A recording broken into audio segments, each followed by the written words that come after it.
வயக்காட்டுக்கு இயற்கை விவசாய காட்டுக்குள்ளே போயிட்டீங்கன்னா வரப்பில் இருக்க பச்சை பச்சையா, அதுக்கு பேர் என்ன?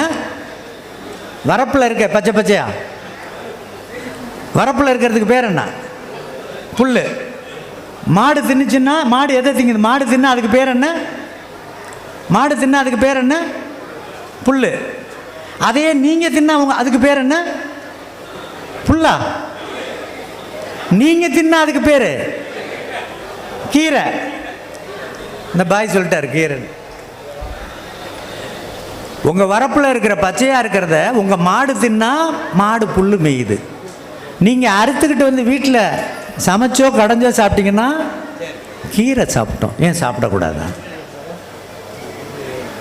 நண்பர்களே, உணவை பற்றி புரிதல் வேண்டும். 3000 எடிபிள் பிளான்ஸ் இருக்கு இப்போ நம்மள்கிட்ட. ஆனால் டாக்குமெண்டேஷனில் 30,000. ஈஸியாக இப்போ 3000 இருக்கு, ஆனால் 30,000. அதனால தான் நிறைய வேளாண் பல்கலைக்கழகத்திலையும் ஐசிஆர்லையும் ஐஏஆர்லையும் நிறைய விஷயங்களில் நிறைய என்டேஞ்சராக இருக்குது, எக்ஸ்டிங்க்ட் ஆகுதுன்னு பயோடெக்னாலஜி தேவைப்படுதுங்க.